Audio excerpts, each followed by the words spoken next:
नमस्कार दोस्तों। पिछली क्लास में मैंने मॉनेटरी पॉलिसी के बारे में डिस्कस किया था, लेकिन उसमें बहुत सारी चीज़ें छूट गई थी।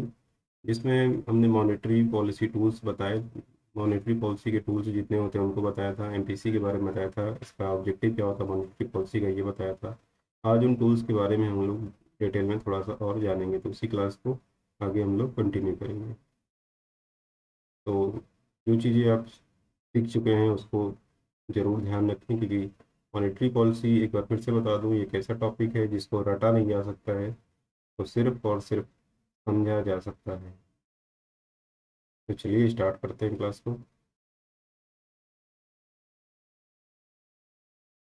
तो हमने जैसे कि कहा था कि इसमें हम जानेंगे मॉनेटरी पॉलिसी टूल्स के बारे में। मॉनेटरी पॉलिसी टूल्स कौन कौन से हैं उनके बारे में हम लोग जानेंगे, ठीक है। तो सबसे पहले आपका आता है बैंक रेट। सबसे पहला है bank rate. Bank rate indirect tool में आएगा, ध्यान रखिएगा। तो इसको कैसे जानेंगे, बहुत आसान तरीका होता है बैंक रेट का। ध्यान दीजिएगा, सेंट्रल बैंक होती है हमारी आरबीआई, हमारी सेंट्रल बैंक होती है आरबीआई। बाकी जितने भी शेड्यूल कमर्शियल बैंक होती हैं, schedule commercial bank like SBI, SBI हो गया, पीएनबी हो गया, ठीक है, इंडियन ओवरसीज बैंक हो गया, आईसीआईसीआई बैंक हो गया, ये सब शेड्यूल कमर्शियल बैंक हैं, ठीक है। कमर्शियल और schedule commercial bank you can say, ठीक। अब यहाँ पे होता क्या है, हम समझ रहे हैं बैंक रेट के बारे में समझ रहे हैं, ठीक है। तो monetary policy committee bank rate को डिसाइड करती है, तो इसकी डिफिनीशन क्या होगी और कैसे इसको हम यहाँ पे जानेंगे। डिफिनीशन से ज़्यादा जरूरी है समझना। तो यहाँ पे ध्यान दीजिएगा, बैंक रेट पर reserve bank of India on bank rate, on bank rate RBI provides long term loan to schedule commercial bank, जो कि यहाँ पे लिखा है मैंने, on bank rate RBI provides long term loan to schedule commercial bank. इतना काफ़ी है इसकी डिफिनीशन में, इससे ज़्यादा कुछ नहीं लिखना है, ठीक है।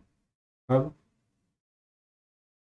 शेड्यूल कॉमर्शियल बैंक ये सारी एसबीआई, पीएनबी, आईओबी, आईसीआईसीआई लिखा है, आरबीआई प्रोवाइड करता है। सपोज बैंक रेट मान लिया 6%, एक उदाहरण देते हैं, एक उदाहरण देते हैं यहाँ पे, ठीक है। 6% अभी है, तो 6% पर मान लिया कि जो लोन है वो एसबीआई को मिला 6% ब्याज पर, अगर एसबीआई को लोन मिल रहा है, ठीक है। आज की डेट में ये 6%, लेकिन मान लिया नेक्स्ट मॉनेटरी पॉलिसी रिव्यू हुआ, अगर दूसरी बार मौद्रिक नीति की समीक्षा की गई और उसमें पाया गया कि मार्केट में दो चीज़ें हो सकती हैं, या तो इन्फ्लेशन बढ़ सकता है या फिर इन्फ्लेशन घट सकता है, मतलब उसको डीफ्लेशन कह सकते हैं, या फिर अ, ठीक है, इन्फ्लेशन बढ़ रहा है या फिर घटेगा तो उसको डिफ्लेशन कह सकते हैं। तो दोनों केस में कुछ चीज़ें होती है, जब भी इन्फ्लेशन बढ़ेगा, इन्फ्लेशन जब बढ़ रहा होगा, ठीक है, यहाँ पे 6% पर अभी मान लिया आरबीआई ने एसबीआई को उधार दिया, अगर इन्फ्लेशन बढ़ रहा है तो इन्फ्लेशन केस में बैंक रेट घटाया जा सकता है, डिफ्लेशन के केस में बढ़ाया जा सकता है, ठीक है। इन्फ्लेशन के केस में बढ़ाया घटाया जा सकता है, और डिफ्लेशन में इसको बढ़ाया जा सकता है, इन्फ्लेशन में घटाया जा सकता है, इसको ध्यान में रखना है। तो अगर हम बात करें, अभी 6% है, जब घटा के 5% कर दिया गया, ठीक है, इसको सही, सॉरी सॉरी, इन्फ्लेशन में बढ़ेगा और डिफ्लेशन में घटेगा, ठीक है, इसको उल्टा कर देंगे। इन्फ्लेशन, महंगाई बढ़ रही होगी तो ध्यान रखिएगा, इन्फ्लेशन ज़्यादा हो रहा है तो खर्चे अपने कम करने पड़ते हैं, खर्चे कम तो होने चाहिए, तो यहाँ पे खर्चे कम होने चाहिए, इसके लिए यहाँ पे बैंक रेट बढ़ाया जा सकता है, ठीक है। और अगर डिफ्लेशन हो रही है, इन्फ्लेशन नहीं है, तो उसको थोड़ा सा मार्केट में मनी सप्लाई बढ़ाने के लिए यहाँ पे बैंक रेट को घटाया जा सकता है। जैसे कि अगर 6% पर एसबीआई लोन ले रही है, ठीक है, 6% पर एसबीआई लोन ले रही है, अगर 5% कर दिया गया तो एसबीआई के लिए लोन क्या होगा, एसबीआई के लिए लोन सस्ता हो जाएगा, एसबीआई ज़्यादा लोन लेगा, एसबीआई ज़्यादा मात्रा में लोन लेने लगेगा। तो एसबीआई जब ज़्यादा मात्रा में लोन लेगा तो मार्केट में भी मनी सप्लाई क्या होगी, मनी सप्लाई बढ़ेगी, वो भी सस्ता कर्ज बांटने लगेगा, अपने कर्ज क्या कर देगा, लोन क्या कर देगा, जितने भी लोन देगा, जैसे कार लोन होता है, हाउस लोन मान लो, ठीक है, हाउस लोन वगैरह, तो ये लोन सस्ते होने लगेंगे। मतलब अगर एसबीआई को कर्ज सस्ता मिलेगा तो भी कर्ज सस्ता बांटेगा। अगर मान लिए बढ़ा के 6 से 7% महंगा हो गया ब्याज दर, बैंक रेट, तो एसबीआई भी अपनी ब्याज दर क्या कर देगा, बढ़ा देगा। जब बढ़ा देगा तो कार और हाउस लोन कम लोग लेने लगेंगे, ठीक है, लोन कम मात्रा में बिकेगा बाजार में, तो यहाँ पे इस घटने और बढ़ने का मतलब इफेक्ट पड़ता है। फिर से एक बार बता दें, अगर बैंक रेट घटा देगी तो कमर्शियल बैंक ज़्यादा लोन लेने लगेंगी आरबीआई से, और उसका इफेक्ट क्या पड़ेगा मार्केट में, जब ज़्यादा लोन जाएगा तो मार्केट मनी की सप्लाई बढ़ जाएगी, लिक्विडिटी मार्केट में बढ़ने लगेगी। लेकिन अगर बैंक रेट बढ़ा दे तो मार्केट में मनी की सप्लाई कम हो जाएगी, क्योंकि महंगा जब लोन हो जाएगा तो बैंक कम मात्रा में लोन लेना चालू करेंगी और मार्केट में कम मात्रा में उसको बांटेंगे वो लोग। तो ये होता है इसके घटाने बढ़ाने का इफेक्ट और इसकी डिफरेंस। तो ये रहा बैंक रेट। अब बैंक रेट के बाद हम लोग जानते हैं रेपो रेट। दूसरा है रेपो रेट। रेपो रेट होता है on repo rate RBI provides short-term loan to all scheduled commercial bank. ये शॉर्ट टर्म मीन्स होता है, ये short term means less than 90 days, below 90 days, ठीक है, बिलो 90 डेज, 90 दिन से कम। लॉन्ग टर्म जैसे बैंक रेट में बताया था, लॉन्ग टर्म यहाँ पे था, तो लॉन्ग टर्म का मतलब हो जाएगा, ध्यान दीजिएगा, मोर देन 90 डेज, 90 दिन से ज़्यादा। जब शॉर्ट टर्म की बात की जाए कि 90 दिन से कम होगा तो कम अवधि का लोन दिया जाता है, यहाँ पे ध्यान दीजिएगा। तो कम अवधि का मतलब 90 दिन से कम का जो लोन दिया जाता है वो रेपो रेट पर दिया जाता है, ठीक है, ये डिफरेंस होती है। अब रेपो रेट बैंक रेट से थोड़ा सा कम होता है, ध्यान दीजिएगा। यहाँ पे मान लेते हैं कि 5% रेपो रेट है, थोड़ी देर के लिए मान लिया 5% रेपो रेट है, ठीक है। 5% पर जो कमर्शियल बैंक होती हैं, कमर्शियल बैंक होती हैं, उनको आसानी होती है, क्योंकि ये एक तो सस्ता होता है और कम समय के लिए होता है। इनको आसान होता है लोन लेना, भाई 5% पर लोन ले लिया और 90 दिन से पहले मैंने वापस कर दिया। इस प्रकार से ये तो चलता रहेगा, ठीक है। और इन्फ्लेशन को शॉर्ट टर्म में कंट्रोल करना, थोड़े थोड़े समय पे इन्फ्लेशन घटती बढ़ती रहती है, तो उस सिचुएशन में ये बहुत इंपॉर्टेंट रोल प्ले करता है रेपो रेट, कहीं ज़्यादा है, क्योंकि लिक्विडिटी जो सबसे ज़्यादा मार्केट में घटती बढ़ती है और रेपो रेट में परिवर्तन होने पर घटती बढ़ती है, ये चीज़ ध्यान रखिए। क्योंकि एलएएफ फंक्शन जो होता है, अभी बताएंगे इसको, लिक्विडिटी एडजस्टमेंट फैसिलिटी जो होती है, उसमें सबसे ज़्यादा रोल प्ले करता है रेपो रेट, ठीक है। 5% पर जैसे कमर्शियल बैंक ने लोन लिया, चलो आगे बात करते हैं, इसको अगर बढ़ा दे, इसको बढ़ा दे 5 से 6% कर दे, वही लोन महंगा हो गया, लोन महंगा हो गया, तो महंगा हो जाएगा तो जो कमर्शियल बैंक है, ध्यान दीजिएगा, कमर्शियल बैंक लोन की डिमांड ये क्या कहीं कम कर देंगे, लोन की डिमांड इनकी क्या हो जाएगी, कम हो जाएगी, लोन की डिमांड इनकी कम हो जाएगी। हाँ, इनकी डिमांड कम हो गई लोन की, तो मार्केट में भी लोन की डिमांड क्या हो जाएगी, यहाँ भी घट जाएगी, क्योंकि लोन महंगा हो गया, ठीक है। लोन महंगा हो जाएगा, अगर बैंक लेती भी है तो महंगा होगा, और देती भी है तो मार्केट में महंगा लोन जाएगा, महंगा लोन कम लेंगे लोग, ठीक है। चलो यहाँ पे बात करते हैं, अगर ये घटा के 4% कर दिया तो भाई लोन क्या हो गया, सस्ता हो गया। लोन किसके लिए सस्ता हो गया, कमर्शियल बैंक के लिए। कमर्शियल बैंक के लिए जब लोन सस्ता हो गया तो भाई लोन की डिमांड ये बढ़ाएंगे, ज़्यादा मात्रा में लोन ले सकते हैं, लेने की कोशिश करेंगे या लेंगे। और इसी तरीके से मार्केट कंडीशन क्या होगी, मार्केट में लोन की डिमांड क्या होगी, बढ़ेगी।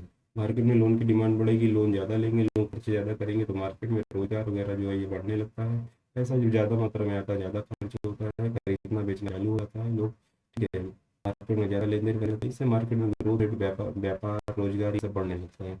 इसके घटाने बढ़ाने का ये इम्पेक्ट होता है रेपो रेट का, ठीक है, ये रेपो रेट का इम्पेक्ट होता है। इसी से ही क्वेश्चन पूछे जाते हैं। ये रेपो रेट रहा। इतना समझ में आ गया होगा, उम्मीद करता हूँ सभी को। तो आते हैं नेक्स्ट स्लाइड पर, को मिटाते हैं, आप स्क्रीन शॉट ले सकते हैं, इसको सेव कर सकते हैं, नोट कर सकते हैं। बैंक रेट बता दिया, रेपो रेट बता दिया आपको। और अब हम बात करते हैं reverse repo rate.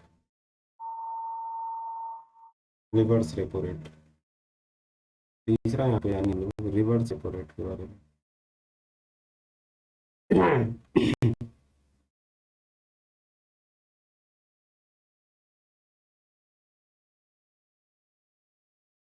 Reverse repo rate, reverse repo rate तो रिवर्स रेपो रेट को पढ़ाने से पहले हम यहाँ पे क्वेश्चन आपको बताएंगे, और वो क्वेश्चन है NDTL. NDTL, what is NDTL? बहुत बार एग्जाम में पूछा गया है। इसका पूरा नाम होता है net demand and time liability. Time liability, net demand and time liability. Demand, net demand, ध्यान दीजिएगा। तो बैंक की डिमांड ऐसे क्या होती है, मतलब वैसे अगर हम बात करें डिमांड क्या होगा, आपकी डिमांड क्या होती है? आप डिमांड किसकी करते हो? पैसा मांगते हो, डिपॉजिट किया गया पैसा मांगते हो, ठीक है। डिमांड का मतलब क्या होता है कि जो पैसा आपने जमा किया उसको डिमांड करोगे बैंक से। और लायबिलिटी का मतलब बैंक उस पैसे को वापस करेगी, आपको वापस करेगी बैंक। जो चीज़ आपको वापस करनी पड़ती है और लौटानी होती है वो लायबिलिटी होती है। भाई डिमांड आप किसकी करते हो? जो पैसा आपने डिपॉजिट किया होगा, जो पैसा आपने डिपॉजिट किया है, ध्यान रखिएगा, उसी का डिमांड पर deposit money only you can withdraw. ध्यान रखिए, बाकी पैसा तो कोई निकाल नहीं सकते, और इसी की डिमांड पर तो only, ठीक है। तो डिपॉजिटेड मनी कहाँ पे आपकी जमा होती है भाई? आपका टाइम डिपॉजिट में जमा होता है, और टाइम डिपॉजिट में जमा होता है और डिमांड डिपॉजिट में जमा होता है। टाइम डिपॉजिट का मतलब एक निश्चित समय के बाद पैसा निकाल सकते हो, उसे टाइम डिपॉजिट कहा जाता है, उसके पहले नहीं निकाल सकते हो। डिमांड डिपॉजिट का मतलब कभी भी पैसा निकाल सकते हो। तो टाइम डिपॉजिट में दो खाते होते हैं, एक होता है आपका एफडी, फिक्स डिपॉजिट, और दूसरा होता है आरडी, रिकरिंग डिपॉजिट, ठीक है। डिमांड डिपॉजिट में आपका एक खाता होता है सेविंग अकाउंट, और दूसरा होता है करंट अकाउंट।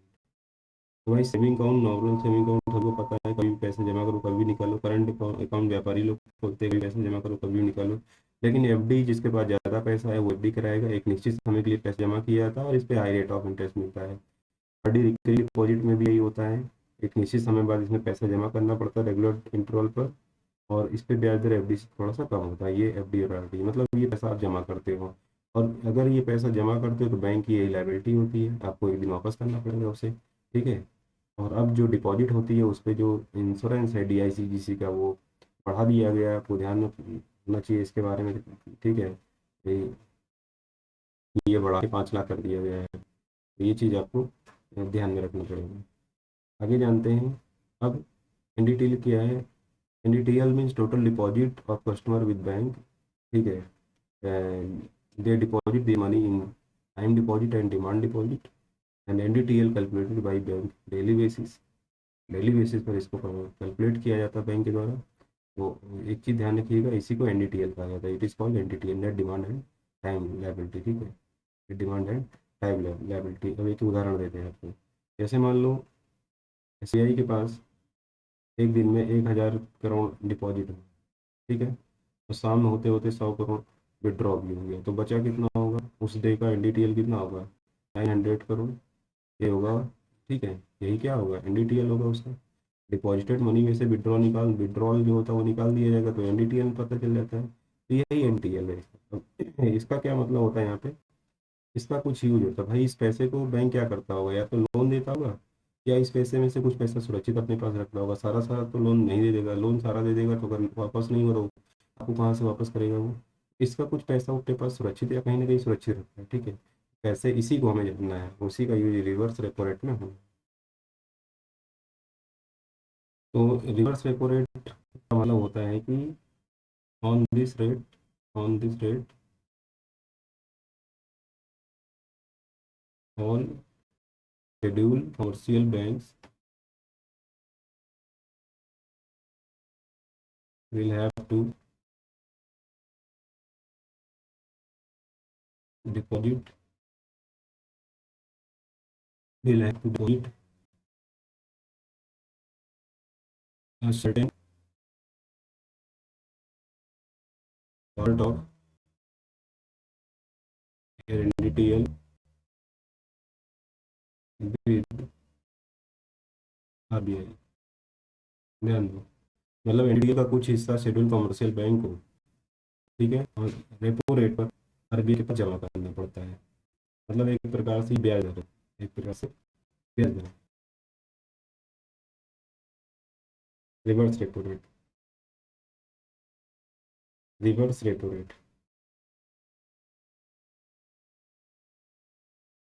वह ब्याज दर जिस पर कॉमर्शियल बैंक को अपना पैसा आरबीआई के पास जमा करना पड़ता है, ठीक है, उसे कहते हैं रिवर्स रेपो रेट। क्या बोलते हैं? Reverse repo rate. इसी को रिवर्स रेपो रेट बोलते हैं। मतलब सॉरी, यहाँ पे ये सर्टेन पार्ट ना लिख करके इसको लिख देंगे, इसकी डिफिनेशन थोड़ा सा सुधारते हैं।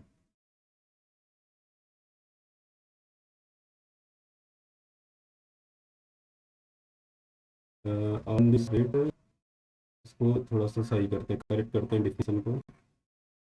कह सकते हैं it is a rate of interest, it is a rate of interest that is that is provide by RBI on the certain part of NDTL that was deposited by bank to RBI. तो RBI के पास पैसा जमा होगा वो कहीं ना कहीं एनडीटीएल से, या जो उसका बैंक का प्रॉफिट होता होगा उसी से का जमा होता होगा आरबीआई के पास। तो सीधे सीधे इसको बोल सकते हैं कि बैंक अपना जो पैसा आरबीआई के पास जमा करता है, जो भी पैसा आरबीआई के पास जमा करता है, आरबीआई उस पर जो ब्याज देता है, ठीक है, तो जो ब्याज देता है उसी को रिवर्स रेपो रेट बोलते हैं, ठीक है, उसी को रिवर्स रेपो रेट कहते हैं। बैंक अपना पैसा आरबीआई के पास जमा करता है, आरबीआई उस पर जो ब्याज देता है उसी को रिवर्स रेपो रेट कहते हैं। तो देखो एनडीटीएल में से ही जमा करता होगा कुछ, लेकिन ये नहीं निश्चित है कितना जमा करता होगा, जैसे कि सीआरआर और एसएलआर में फिक्स हो जाता है, इसमें निश्चित नहीं होता है। इसमें ब्याज, ये ब्याज दर है, ये ब्याज दर होती है केवल, ये ब्याज दर होती है। लेकिन पैसा जो जमा होता होगा आरबीआई के पास वो एनडीटीएल या उसका बैंक का प्रॉफिट होता होगा जो जमा होता होगा, ठीक है। तो कह सकते हैं ये होता है हमारा रिवर्स रेपो रेट। सीधे सीधे कह सकते हैं कि बैंक के द्वारा आरबीआई के पास जो पैसा जमा किया जाता है, आरबीआई उस पर जो ब्याज देती है उसी को रिवर्स रेपो रेट कहा जाता है। इस डिफिनेशन को नहीं नोट करेंगे, ये थोड़ा सा रॉन्ग लिख दिया था मैंने, बाकी ये सही है, इसको ध्यान में रखेंगे आप लोग। तो यहाँ पे 3 रेट मैंने बताई है आपको, बैंक रेट, रेपो रेट, और तीसरा मैंने बताया है रिवर्स रेपो रेट, ठीक है। इसको मिटाते हैं और जानते हैं कुछ और क्वेश्चन।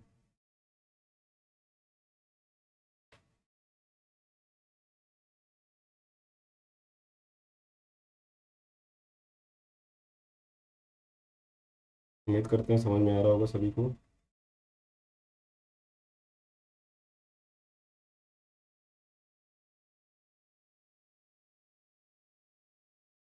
ये जानते हैं हम लोग बैंक रेट, हम आपको बैंक रेट पा चुके हैं, रेपो रेट जान चुके हैं, और तीसरा रिवर्स रिवर्स रेपो रेट, ठीक है। अब इसमें कुछ और आते हैं, समझते हैं, जाइए हम लोग। Repo rate, reverse repo rate, bank rate, ये हो चुका है। कुछ क्वेश्चन और जानते हैं फटाफट।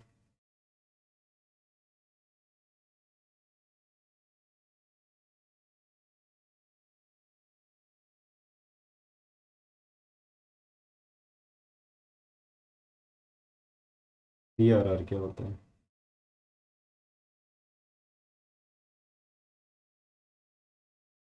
सीआरआर ये डायरेक्ट टूल है, cash reserve ratio, cash reserve ratio, इसका पूरा नाम है कैश रिजर्व रेशियो। तो इसमें क्या होता है कि एनडीटीएल का कुछ हिस्सा, एनडीटीएल का कुछ हिस्सा कॉमर्शियल बैंक को आरबीआई के पास जमा करना पड़ता है, आरबीआई के पास डिपॉजिट करना पड़ता है, ठीक है। All commercial bank have to deposit a certain part of their NDTL to RBI, ठीक है। वो सर्टेन पार्ट जो होता है वो सीआरआर होता है, कैश रिजर्व रेशियो, ठीक है। CRR जितना होगा उसका उतना ही जो NDTL का हिस्सा जमा करना पड़ेगा। चलो इसको उदाहरण के द्वारा जानते हैं, इसको उदाहरण से थोड़ा समझते हैं। मान लिया कि CRR 4% है, ठीक है, और SBI एक है, SBI एक शेड्यूल कमर्शियल बैंक है, इसका NDTL मान लेते हैं 1000 करोड़ है। 1000 करोड़ है, 1000 करोड़ का 4%, 1000 करोड़ का 4%, 4% का मतलब क्या हुआ, 40 करोड़। ये 40 करोड़ रुपया RBI के पास जमा करना पड़ेगा। RBI के पास जमा करना पड़ेगा किसको, SBI को, स्टेट बैंक ऑफ इंडिया को। तो यहाँ पे अब इसके घटाने बढ़ाने का क्या इफेक्ट पड़ेगा। अगर हम बात करते हैं CRR बढ़ता है, CRR बढ़ता है, जब CRR बढ़ेगा, ठीक है, या फिर CRR क्या हो सकता है, घटेगा। दो चीज़ यहाँ पे हो सकती है, या तो वो बढ़ेगा या तो घटेगा भाई। अगर CRR बढ़ेगा तो SBI को ज़्यादा जमा करना पड़ेगा, मान लो बढ़ के हो गया 5%, 50 करोड़ जमा करना पड़ेगा। 6% हो गया तो 60 करोड़ जमा करना पड़ेगा। इस 1000 करोड़ को हम बेस मान के बता रहे हैं, अलग अलग बैंक एंटिटी अलग अलग हो सकता है। अब यहाँ पे घटेगा वो मतलब क्या होता है, जैसे मान लिया 4% घट के 3% हो गया, तो जहाँ पे SBI को 1000 करोड़ पे मान लिया, अब यहाँ पे 3% निकालेंगे, ठीक है, तो 30 करोड़ आया जैसे, तो 30 करोड़ जमा करना पड़ेगा यहाँ पे। SBI को 30 करोड़ जमा करना पड़ेगा RBI के पास।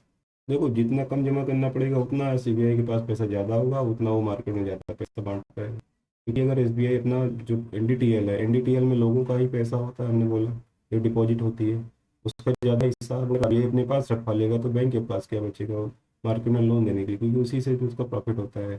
तो RBI का भी कहीं ना कहीं एक उद्देश्य होता है कि कुछ जो पैसा वो अपने पास जमा करवा लेता है, जो पैसा वो अपने पास जमा करवा लेता है, उसका उद्देश्य यही होता है कि ज़्यादा वो सुरक्षित रहे, लोगों को पैसा ज़्यादा मात्रा में बैंक लोन के रूप में ना बांट पाए। तो ये उसका उद्देश्य होता है, तो ये कहीं ना कहीं इसका उद्देश्य ये है। ठीक है, तो CRR में ये चीज़ आता है, इसको समझ गए होंगे आप लोग, कैश रिजर्व रेशियो क्या होता है। इनके घटने और बढ़ने का इम्पैक्ट हम एक बार में एक ट्रिक के द्वारा बताएंगे, और वो लास्ट में बताएंगे ताकि आपको समझ में आ जाए कि किस रेट के घटने पर क्या प्रभाव पड़ता है। इसको एक ट्रिक बताऊंगा, उससे कभी रटना ना पड़ेगा। चलिए आगे जानते हैं। SLR क्या होता है, SLR, ठीक है, इसका पूरा नाम statutory liquidity ratio, statutory liquidity ratio, statutory liquidity ratio. तो यहाँ पे क्या होता है कि ये पहली बात तो NDTL का पार्ट होता है, NDTL का पार्ट होगा कुछ सर्टेन पार्ट, ठीक है।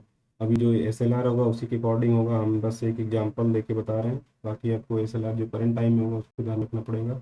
मान लिया 21% है SLR, ठीक है, तो 21% SLR होगा किसका, NDTL का, ठीक है। तो इसमें क्या होता है, इसमें बैंक को अपने पास रखना पड़ता है, ना कि RBI के पास, अपने पास इनको डिपॉजिट करके इसको सुरक्षित रखना पड़ता है। ठीक है, जैसे एक उदाहरण दें आपको, मान लिया SBI का NDTL 1000 करोड़, तो 1000 करोड़ का 21%, 21% मतलब यहाँ पे 210 करोड़, 210 करोड़ इनको SBI को अपने पास जमा करके रखना पड़ेगा। इस पैसे को ये खर्च नहीं कर सकते हैं जब तक RBI ना बोले। और इस 210 करोड़ में जो होगा ये लिक्विड एसेट्स के रूप में होगा। ये किसके रूप में होगा, लिक्विड एसेट्स के फॉर्म में होगा। लिक्विड एसेट्स के फॉर्म में क्या होता है, जैसे गोल्ड, गवर्नमेंट सिक्योरिटी और कैश, ठीक है, ये लिक्विड एसेट्स होती हैं। गोल्ड और गवर्नमेंट सिक्योरिटी में अगर इन्वेस्ट करके बैंक रखेगा तो फ्यूचर उसकी जो वैल्यू वही बढ़ती है, तो ये सुरक्षित होने के लिए, ठीक है। तो ये इसमें पॉइंट है।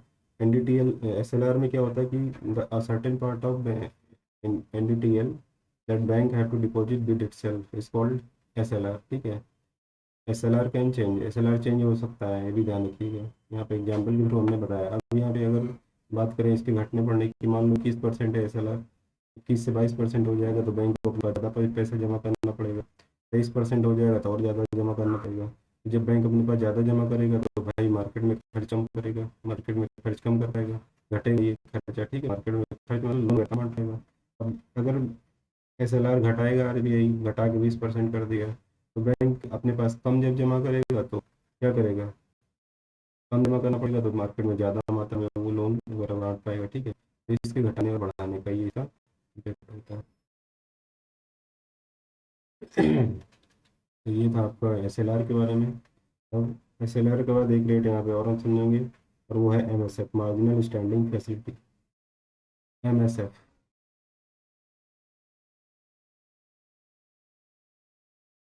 वीडियो बड़ा ना हो, थोड़ा छोटा ही रखेंगे ताकि समझ में आ जाए, क्योंकि ये टॉपिक जो है समझने वाला है। ज़्यादा बड़ा हो जाएगा तो समझने में दिक्कत होगी, ठीक है, इसलिए शॉर्ट में बना रहा हूँ सारी चीज़ें।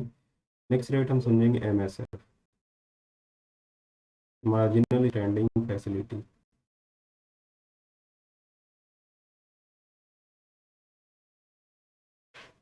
Marginal standing facility, MSF. पहली बात तो एमएसएफ जो होता है ये इक्वल होता है बैंक रेट के, बैंक रेट के बराबर होता है एमएसएफ। कब शुरू किया गया था? 2011 में। इसमें होता क्या है, लोन दिया जाता है, कि लोन प्रोवाइड करता है कौन? आरबीआई। आरबीआई लोन देता है इसमें किसको?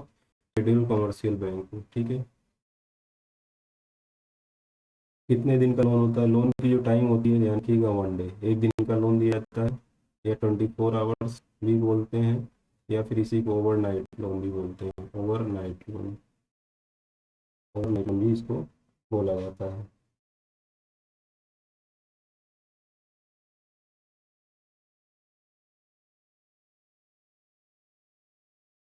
अब इसमें कुछ और रूल होते हैं, ये चौथा पॉइंट होगा, ये पांचवा होगा, ठीक है। कम से कम 1 करोड़, कम से कम 1 करोड़ लोन लेना आवश्यक होता है, मैंडेटरी होता है। कम से कम 1 करोड़ लोन इसमें दिया ही जाता है, ठीक है। और इसमें मैक्सिमम जो लोन होता है, maximum loan 2% of NDTL, maximum 2% होता है। एनडीटीएल का अधिकतम कितना लिया जा सकता है? एनडीटीएल का अधिकतम 2% तक, ठीक है। मिनिमम इसकी कोई लिमिट नहीं है।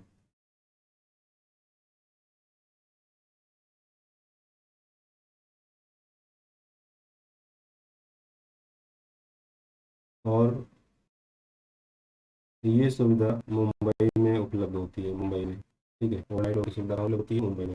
फिर से आते हैं, marginal standing facility is the kind of loan where RBI provides 1 day loan to all scheduled commercial bank. It was started in 2011 by RBI. It is a short term loan, and it